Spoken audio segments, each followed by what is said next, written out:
Hello guys, welcome back to my channel Sri Hari Academy. I am your biology mentor Chatali ma'am and I am here to make your concept crystal clear. So today we are going to study about sexual reproduction in flowering plant. It is a topic of class 10 chapter number 7, how do organisms reproduce. So flowering plant. You know bachcho, the kingdom plant is divided into 5 phylum. Number 1, Thallophytes, Bryophytes, Pteridophytes, Gymnosperm and the Angiosperm.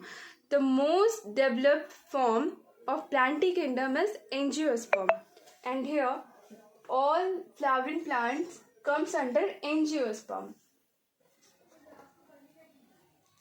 Comes under what? Angiosperm. Okay.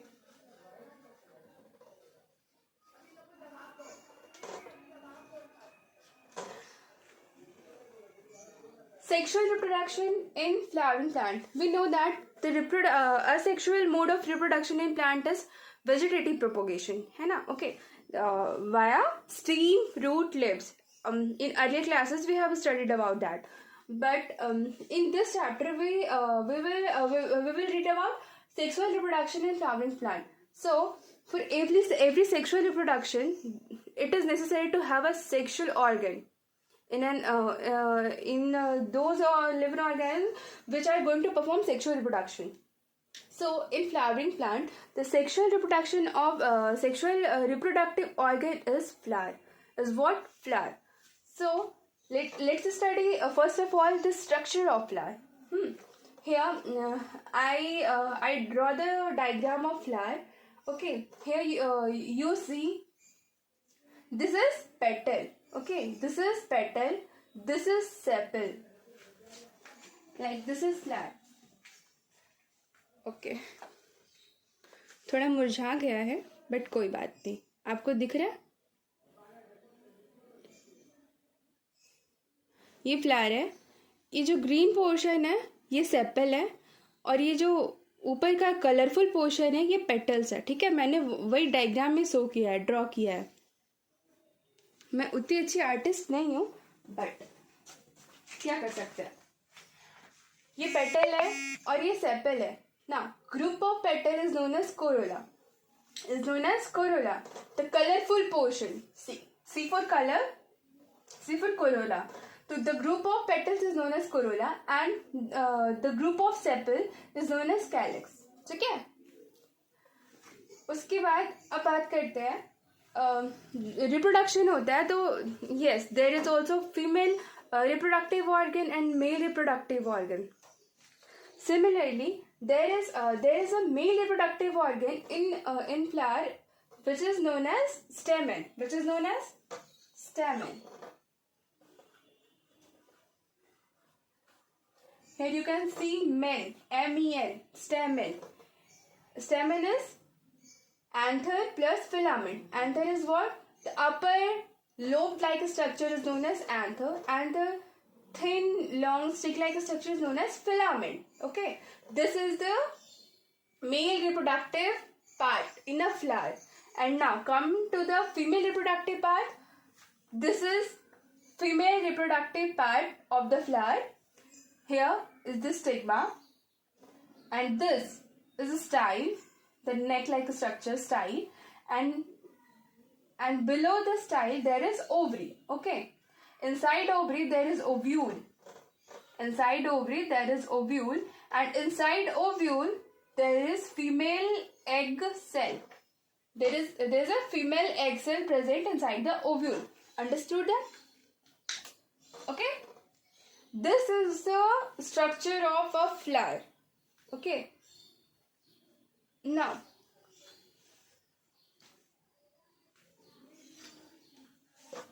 we will talk about every single reproductive organ.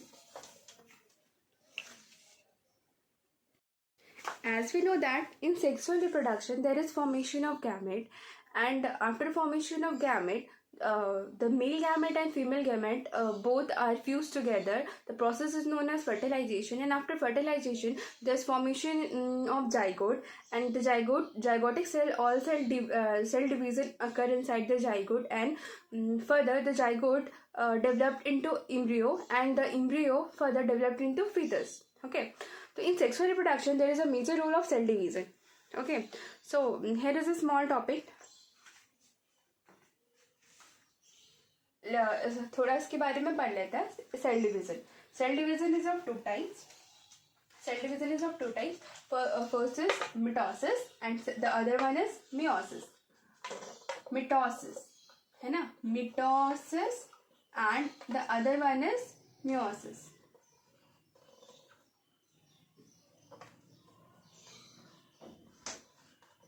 ठीक है. Mitosis is equational division. Equational क्यों कह रहे हैं इसे हम समझेंगे. Why we call it equational division, we will study about it. And the other one is reductional division.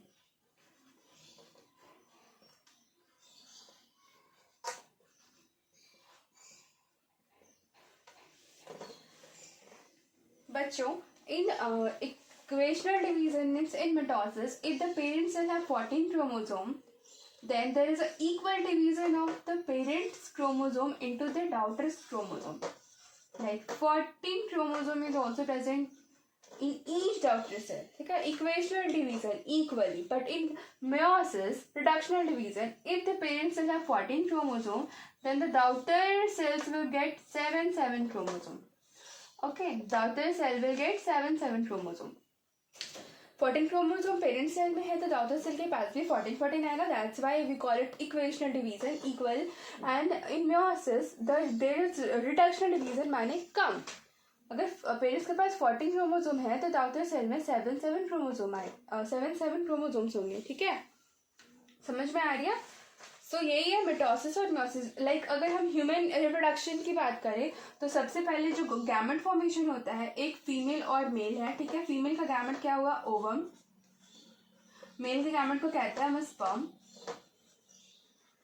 अगर फीमेल के पास 40, सब जानते हैं ह्यूमन के पास 46 क्रोमोसोम्स होते हैं. ठीक है, 46 क्रोमोसोम. लेकिन यही अवम, अगर जो गैमेट फॉर्मेशन के दौरान अवम बनता है तो इसमें 23 क्रोमोसोम्स होते हैं. यहाँ पर क्या आया, यहाँ पर क्या हुआ, मियोसिस हुआ. यहाँ पर क्या हुआ, मियोसिस, है ना. ये भी 23 क्रोमोसोम्स होंगे स्पर्म में. और ये दोनों का जो फ्यूजन होता है, फर्टिलाइजेशन होता है. जब यहाँ पर फर्टिलाइजेशन होता है तो फिर तब जाइगोट का फॉर्मेशन होता है. तो फिर वापस से यहाँ पर बन जाता है 46 क्रोमोसोम्स. ठीक है, 46 क्रोमोसोम. तो यहाँ पर क्या हो जाएगा, माइटोसिस. तो ये हुआ ह्यूमन. इन ह्यूमन, जो कि हम इसके बाद पढ़ेंगे, in sexual reproduction in human beings. तो समझ रहे, पेरेंट सेल में जो क्रोमोसोम का नंबर है वो हाफ हो गया. अवम और स्पर्म फॉर्मेशन 23 क्रोमोसोम्स हुए. फिर फर्टिलाइजेशन हुआ तो फिर वापस 46 क्रोमोसोम्स बन गए. ठीक है, यहाँ पर क्या हो गया, माइटोसिस हो गया. यहाँ पर माइटोसिस नहीं हुआ. अगर जाइगोट के बाद जो इम्ब्रियो बनेगा ना बच्चों, इम्ब्रियो, तो 46 क्रोमोसोम ये भी होगा. ये हुआ mitosis. Fertilisation is not cell division, fertilisation is the fusion of ovum and sperm, है ना. समझ रहे हो बात. ठीक है, क्लियर है. हम बात करते हैं mail reproductive organ in flower, mean स्टेमन की. तो बच्चों, स्टेमन का स्ट्रक्चर कुछ इस तरह से होता है ना. ये एंथर है और ये फिलामेंट. अगर हम एंथर की बात करें तो ये जनरली बाइलोब्ड स्ट्रक्चर होता है, कुछ इस तरीके से आप अक्सर देखते होंगे. और अगर हम एंथर को बच्चों ट्रांसवर्ली बाइसेक्ट करते हैं, लाइक इस तरीके से. अगर हम इसे ट्रांसवर्ली कट करते हैं तो हम एक स्ट्रक्चर देखेंगे कुछ इस प्रकार, कुछ ऐसा. ठीक है, इसमें प्रेजेंट होते हैं 4 पॉलन सैक. इसमें प्रेजेंट होता है पॉलन सैक। और इन पॉलन सैक के अंदर बहुत छोटे छोटे पॉलन ग्रेन होते हैं। क्या होते हैं? इसको हम कहते हैं पॉलन सैक, और इसके अंदर होते हैं pollens. When we look a single structure of pollen, it seems like this.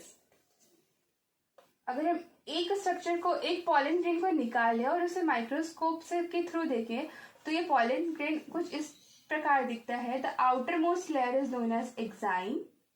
The outermost layer is known as exine and the inner layer is known as intine,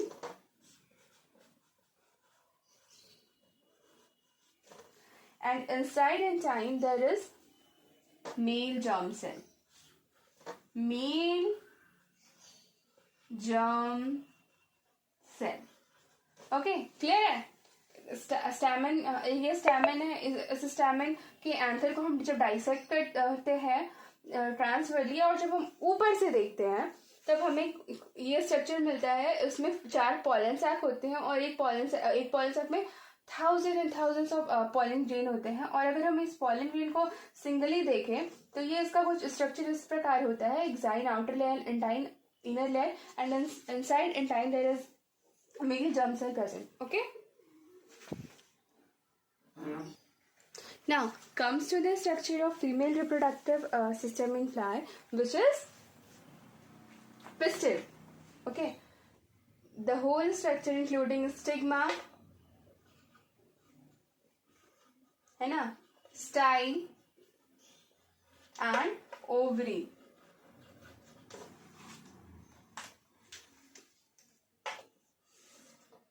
This is known as pistil. Okay, stigma is sticky in nature. Stigma is sticky in nature. ये चिपचिपा क्यों होता है? ये चिपचिपा इसलिए होता है क्योंकि पॉलन ग्रेन जो है जब इस पे फॉल करता है, when the pollen grain fall into the stigma, तो वो उससे चिपक जाए, है ना, ताकि थोड़ा एडहेसिव नेचर का इसलिए होना पड़ता है ताकि वो इससे चिपक जाए। ठीक है, ये पॉलन ग्रेन है, ये स्टिग्मा है। ठीक है, स्टिग्मा स्टाइल थोड़ा यूं है ना, स्टाइल में रहने का टाइप्स है ना, ये स्टाइल है। तो बच्चे होता क्या है, ये समझ रहे हो? होता क्या है, ड्यूरिंग फर्टिलाइजेशन से पहले जो पॉलन ग्रेन होता है, ये हमारा मान लीजिए ये हमारा स्टैमेन है। जो स्टैमेन में जो पॉलन ग्रेन है, तो वाया विंड, एनिमल्स और इंसेक्ट्स के थ्रू जो ये पॉलन है वो इस पे फॉल कर जाता है। ठीक है, इस पे फॉल कर जाता है। And when the pollen grain fall onto the stigma, then there is a tube-like structure generated inside the pistil. There is tube-like structure generated inside the pistil just like this. है ना, ये एक ट्यूब-like structure form हो जाता है pistol के अंदर, और जो पॉलन है वो चला जाता है। Pollen goes inside the pistil via this tube-like structure inside ovary, and we all know that inside ovary there is ovule, and inside ovule there is female egg cell. Okay, there is female egg cell, और ये जो pollen grain है वो जाके बच्चों अंदर inside, ये जो बॉयफ्रेंड है इसका, ये अपनी गर्लफ्रेंड से मिल जाता है, फर्टिलाइजेशन हो जाता है। ठीक है, फर्टिलाइजेशन हो जाता है, जिससे आफ्टर फर्टिलाइजेशन ये जो ओव्यूल है, ये फर्टिलाइज हो गई, और ये ओव्यूल के अंदर जो फीमेल सेक्स सेल है, इससे ये फ्यूज करके फर्टिलाइजेशन हो गया। उसके बाद क्या होता है, जो जितने भी सेपल्स होते हैं और पेटल्स होते हैं वो धीरे धीरे फॉल आउट हो जाते हैं, गिर जाते हैं, और जो ये फ्लावर है ना वो बच्चों फ्रूट्स में कन्वर्ट हो जाता है। उसके बाद फ्लावर फ्रूट्स में कन्वर्ट हो जाता है। ठीक है, और फ्रूट्स में जब कन्वर्ट होते हैं तो एक बहुत इंपॉर्टेंट पॉइंट है यहाँ पे, अक्सर एमसीक्यूज वगैरह में आता है, जो ये ओव्यूल है ना बच्चों, स्टार्ट गेटिंग हार्ड, ये जो धीरे धीरे हार्ड होने लगता है। और जो यही ओव्यूल है, जब हम फ्रूट्स खाते हैं तो हमारे मुंह में जो बीज आती हैं, ये जो ओव्यूल है वो सीड में कन्वर्ट हो जाता है, और ये जो ओवरी है बच्चों, ये ओवरी जो है वो फ्रूट्स में कन्वर्ट हो जाता है, ये फ्रूट्स में कन्वर्ट हो जाता है। समझ में आ रही है बात? समझ में आ रही है? ये जो ओवरी है वो फ्रूट्स में कन्वर्ट हो जाता है और जो ओव्यूल है वो सीड में कन्वर्ट हो जाता है। बहुत ही इंपॉर्टेंट है ये, ठीक है, स्टार मार्क कर लेना इस पर। And the process of fertilization is known as pollination in flowering plant. What is pollination? Pollination is a process in which transfer of pollen grain from anther to stigma occurs. Okay? ये क्या है? Pollination. जो हमने अभी जो भी processes पढ़ी कि जो एंथर में जो पॉलन ग्रेन्स होते हैं वो स्टिग्मा में जाकर स्टिक हो जाते हैं और फिर वो पॉलन ग्रेन एक ट्यूब का फॉर्मेशन हो जाता है पिस्टल में और फिर ये फर्टिलाइजेशन हो जाता है इनसाइड द अव्यूल। इस प्रोसेस को कहते हैं पॉलिनेशन, ठीक है बच्चों। जो पॉलिनेशन होता है वो भी दो टाइप का होता है, एक होता है क्रॉस पॉलिनेशन, एक होता है सेल्फ पॉलिनेशन। अब हम जानते हैं सेल्फ पॉलिनेशन और क्रॉस पॉलिनेशन के डिफरेंसेस, इनमें डिफरेंसेस क्या है।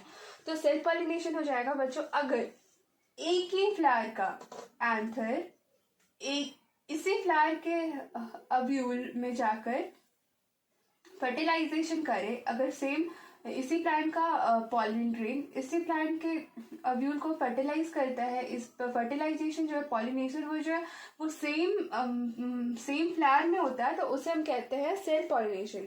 और अगर पॉलिन ग्रेन इस फ्लावर का है और जो एग है, जो अव्यूल है, वो इस फ्लावर का पॉलिन ग्रेन इस फ्लावर के अव्यूल को जाकर फर्टिलाइज करे दूसरे फ्लावर का सेम प्लांट में, तो भी बच्चों क्या होता है? सेल्फ पॉलिनेशन होता है, ठीक है। बट यही क्रॉस पॉलिनेशन क्या हो जाएगा? अगर इस फ्लावर का पॉलिन ग्रेन दूसरे प्लांट के फ्लावर को जाकर फर्टिलाइज करे, तो इसे हम कहते हैं क्रॉस पॉलिनेशन। समझ में आ रहा है? एनसीईआरटी बच्चों, एनसीईआरटी के बुक को जरूर रीड कीजिएगा, ठीक है। कोई भी चैप्टर पढ़िए, चाहे आप कहीं से भी पढ़िए, लेकिन एनसीईआरटी को लास्ट में जाकर रीड करना बहुत जरूरी है। क्यों? Because NCERT is the Bible of biology. एक और छोटा सा कॉन्सेप्ट है यहाँ पर कि जो फ्लावर होता है वो भी टू टाइप्स के होते हैं, ठीक है। पहला होता है बाइसेक्सुअल फ्लावर और यूनिसेक्सुअल फ्लावर। बाइसेक्सुअल यहाँ पे क्लियरली इस वर्ड से ये समझ में आता है, बाइसेक्सुअली माने बोथ सेक्सुअल ऑर्गन इसमें प्रेजेंट होते हैं। कौन कौन से? स्टैमेन और पिस्टल। स्टैमेन क्या है? It is a male reproductive organ in flower and pistil is the female reproductive organ in plant। तो स्टैमेन और पिस्टल अगर दोनों प्रेजेंट है सेम फ्लावर में, तो ऐसे फ्लावर को कहते हैं बाइसेक्सुअल फ्लावर। और यहाँ पर नाम से समझ में आ रहा है बच्चों यूनिसेक्सुअल मतलब एक ही sex, either it may be stamen और either it may be pistil, है ना। स्टैमेन या तो फ्लावर उसके फ्लावर में होता है या तो पिस्टल होता है, एक दोनों नहीं, इसमें एक, है ना। ऐसे फ्लावर को कहते हैं बाइसेक्सुअल फ्लावर। इसके एग्जांपल्स है hibiscus, P, brinjal, tomato, mustard, sunflower. और अगर फ्लावर में सिर्फ स्टैमेन प्रेजेंट है तो उसे हम कहेंगे स्टैमिनेट फ्लावर। उसे हम क्या कहते हैं? Staminate flower. और अगर फ्लावर में सिर्फ पिस्टल प्रेजेंट है तो उसे हम कहते हैं पिस्टिलेट फ्लावर। उसे हम क्या कहते हैं? Pistillate flower. इसके एग्जाम्पल है बच्चों papaya, watermelon, muskmelon, coconut, cucumber and मीच, ठीक है। इतने एग्जाम्पल्स तो आपको बच्चों मिनिमम याद होने चाहिए और प्लीज ये इंपॉर्टेंट है, ठीक है, इसे माइंड में रखना।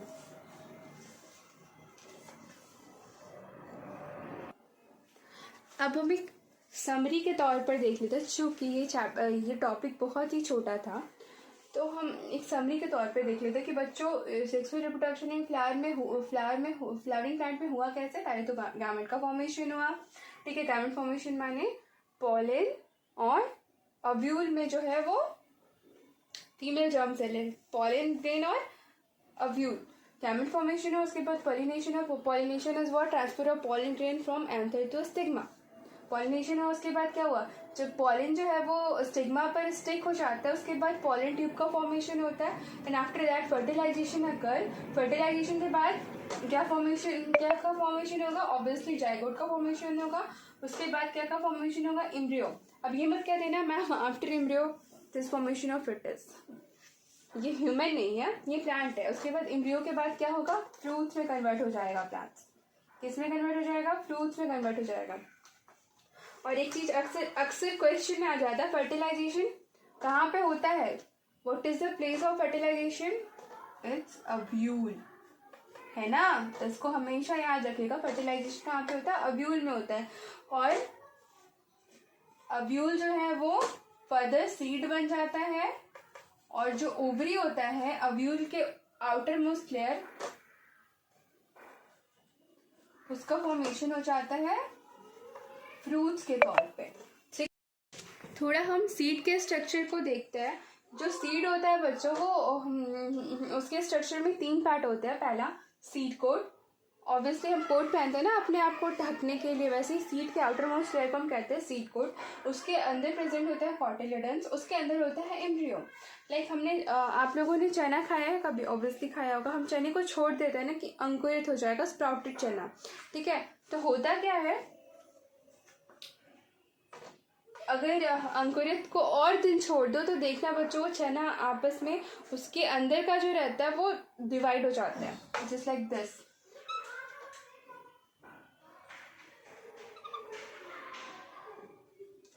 ठीक है। और इसके बाद कुछ इस तरीके का स्ट्रक्चर निकलता है। ऊपर वाले को हम कहेंगे प्लूम्यूल, और नीचे वाले को हम कहेंगे radicle. R for radicle, R for roots, ठीक है। और ये है कॉटिलिडन्स।